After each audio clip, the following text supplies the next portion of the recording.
Hello everyone. Today I want to talk to you about expanding global education at NCSSM. So the purpose of this presentation is twofold. One, it is to propose expanding global education at NCSSM, as I already have indicated. But it is also to ask you to consider a new revenue stream that could be derived from the expansion of global education. So, what is global education? Well, it is not a course, but rather a dimension, an aspect that imbues the entire curriculum. It encourages students to explore all subjects, science and math included, from a global perspective, and develop students with skills and attitudes that are needed for succeeding in a global economy. Why should students be globally competent? Very simply, because the 21st century requires a new kind of graduate. A graduate that can handle the type of world that they are now faced with. Since 73, the oil crisis in 1973, world economies have become globalized. They have become interdependent. Therefore, the study of any discipline, science, engineering, history, business, no matter what, requires an understanding of global issues and an enhanced ability to be able to investigate, obtain information so that informed decisions can be made. Also, along with that, since I would say the 60s as well, 60s, 70s, there has been a digital revolution that has had a major impact on everything, as you all well know, that we do. But in any case, it does require knowledge of technology for this new rapid worldwide communication of ideas. Also, since the 70s, migration of people from country to country has increased tremendously, and therefore this increasing social, cultural, ethnic, linguistic, and religious diversity requires students that understand other people's cultural perspectives and requires them to be able to communicate across those perspectives to a very diverse audience. And number four, well, I'm sure you have heard of the greenhouse effect. I mean, right now there are global challenges that cannot be solved by a single nation or a single group of people. They require a global collaboration, a global environmental, for example, stewardship. So in order to effect change, to learn how to effect change, one needs an ability to take action in a collaborative environment. So the components of a global education are four.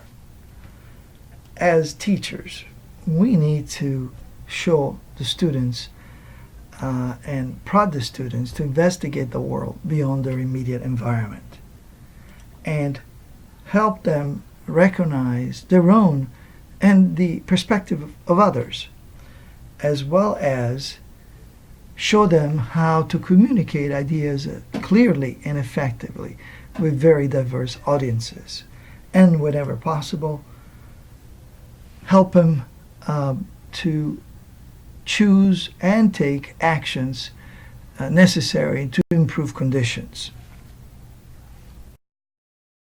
Well, where do educational institutions stand on the subject of global education? Clearly, they support it.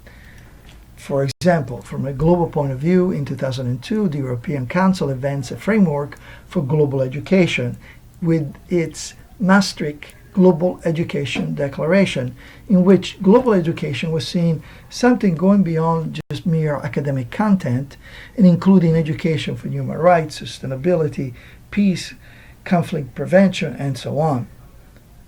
At the national level, our states are have drawn from an organization called the Partnership for 21st Century Standards to develop K-12 standards on global education.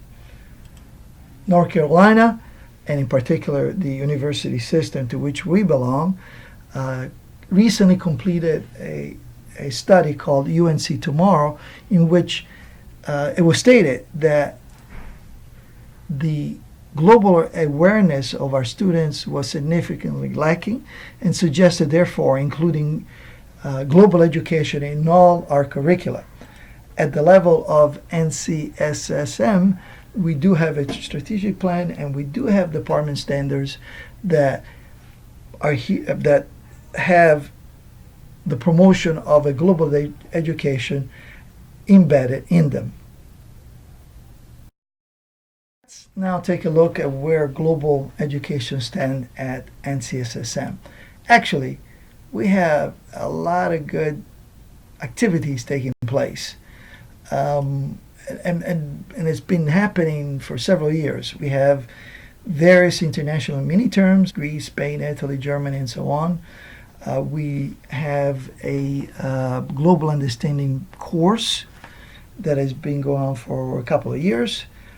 We have had hosting exchanges with a German high school, Fulva, an Italian high school called Rodolico, and I think we also have had others.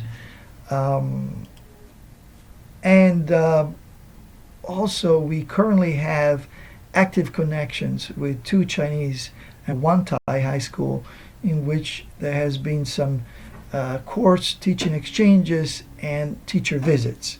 So NCSSM isn't doing too badly.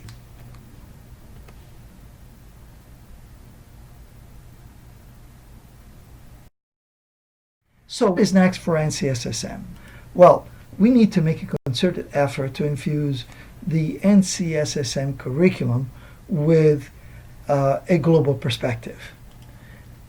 Now, this can be achieved with just single lessons done by a teacher, such as the one indicated here.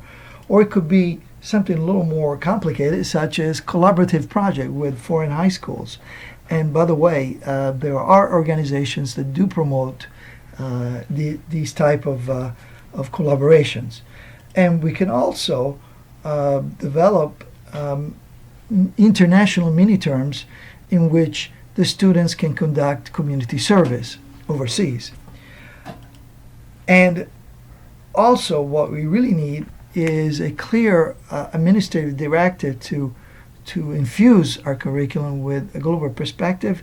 And we do need to, if we're going to do this, we do need to provide our interested teachers with a professional development training. Why should we do it? Why should we infuse our curriculum with global education? Well, simply because we will provide our students a preparation they need to be successful in the here and now world. We will also definitely enhance NCSSM image as an avant-garde STEM school, and even though I know it will take some legislative approval, we could certainly provide our school with, if we do this right, of course, with a fund stream that we were not, planning on from the enrollment of foreign paying students. And I don't imagine, bringing in too many, just about 10. And I think this would be a great way of benefiting everyone, and actually creating a fund stream for our school. So here's my proposal. I would like to initiate a global education professional development program. I would want to start with just one group of 6 members from various disciplines, And this program will last 6 months. We probably will meet 1 hour per month and do about 8 hours of work in between the meetings. However, in order to make this work, I really think it's important we provide the right incentives and recognition to the participants.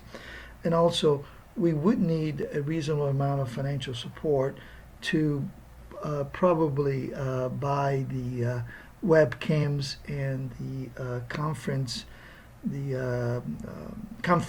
type of speaker, conference room type of speaker, that would allow us to do video conferences with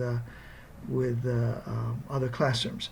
In any case, I'm pretty sure that now, as a teacher for global classroom graduate, I will be able to get grants from the Department of State to buy those things. And maybe we might need other financial support that I can't think of at this moment, but I don't think there would be a whole lot. The other proposal that I have, I think we should consider accepting foreign students and sort of test the water and see if we can do that, because I think it would be a pretty good source of income, and also I think would expand the experience of our students. So I wait to hear from you, and hope to see you very soon, shortly.